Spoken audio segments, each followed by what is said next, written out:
Bonjour à tous. L'actualité en Côte d'Ivoire reste marquée par la conférence sur l'émergence de l'Afrique. Conférence ouverte hier par le président ivoirien. Alassane Ouattara a souligné que le développement du continent au cours des dernières années interpelle tous les Africains. Il a donc souligné que l'Afrique doit prendre son destin en main. Les chefs d'État africains présents à cette réunion de haut niveau, les présidents du Libéria, de la Guinée, du Sénégal, ont marqué leur détermination à rendre émergent le continent. Nous y reviendrons à 13 h. L'actualité aujourd'hui également, c'est la journée mondiale de l'allaitement. Pourquoi faut-il allaiter son bébé? Quels sont les avantages pour la mère et pour l'enfant? Le constat de Astou Touré. L'Organisation mondiale de la santé recommande l'allaitement exclusif au sein durant les 6 premiers mois de la vie du nourrisson. Mais cela n'est pas facile pour les mamans d'aujourd'hui. Contraintes professionnelles, insuffisance de lait et la crainte de voir le sein s'affaisser sont autant de raisons avancées par les femmes. Je fais un allaitement mixte, c'est-à-dire il y a le lait et le biberon, je monte ça à la servante à la maison et je viens au travail. Ou soit je peux presser aussi le lait même maternel dans le biberon. Je ne veux pas que mes seins tombent, je ne veux pas que mes seins se fanent, donc je ne veux pas allaiter mon enfant. J'envisage d'être mannequin, donc je ne veux pas allaiter mon enfant. L'allaitement mixte expose généralement le nourrisson aux infections gastro-intestinales et à d'autres maladies conduisant souvent à des cas de décès.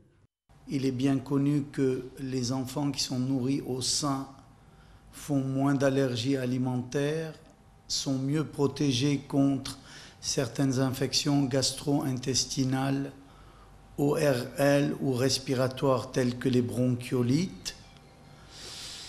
En plus, c'est un aliment qui est très bien digéré de par sa composition, ce qui le rend un peu irremplaçable. Le lait idéal créé par Dieu, rien ne peut le remplacer.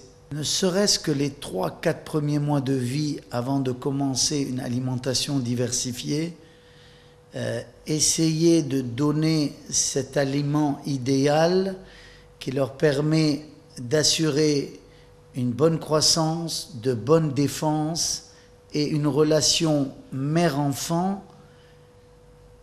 qui reste forte. L'allaitement maternel a des avantages aussi bien pour l'enfant que pour la mère. Il contient des anticorps qui protègent les enfants de maladies courantes telles que la diarrhée et la pneumonie. Il les aide à rester en bonne santé une fois adulte.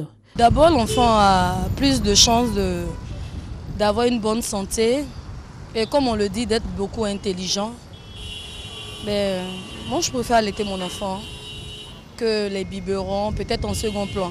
Lorsque l'allaitement est exclusif, il atténue le risque de cancer de sein et de l'ovaire à un âge avancé chez la femme. Aussi, l'allaitement maternel diminue le risque de transmission du VIH. Une mère séropositive a moins de chances de transmettre le VIH à son enfant si elle prend un traitement antirétroviral en même temps qu'elle allaite, selon l'OMS. La Journée internationale de l'allaitement qui se tient tous les 29 mars est une occasion de médiatiser sur le sujet, surtout de rappeler aux femmes et aussi aux hommes les bienfaits de l'allaitement en termes de santé pour le nourrisson. La cour d'assises d'Abidjan a acquitté hier mardi l'ancienne première dame Simone Gbagbo. Elle était jugée depuis près de 10 mois pour crimes contre l'humanité lors de la crise post-électorale 2010-2011. Simone Gbagbo est donc blanchie des crimes dont on l'accuse, mais pas libérée pour autant, puisqu'il y a 2 ans, devant la même cour d'assises d'Abidjan, elle avait été condamnée à 20 ans de prison pour atteinte à la sûreté de l'État. En République démocratique du Congo, les Nations Unies étaient sans nouvelles depuis leur disparition le 12 mars dernier dans le centre du pays. Les corps de deux experts de l'ONU ont été retrouvés. Les autorités viennent de le confirmer. 9 mois après la victoire du Brexit au référendum du 23 juin, le Royaume-Uni enclenche ce mercredi 29 mars la procédure de divorce avec l'Union européenne. À la mi-journée, l'ambassadeur du Royaume-Uni à Bruxelles remettra la demande officielle signée par Theresa May au président du Conseil. Au même moment à Londres, la première ministre britannique prendra la parole devant la Chambre des communes. Coup d'envoi officiel de 2 ans de négociations qui s'annoncent délicates entre Londres et les 27.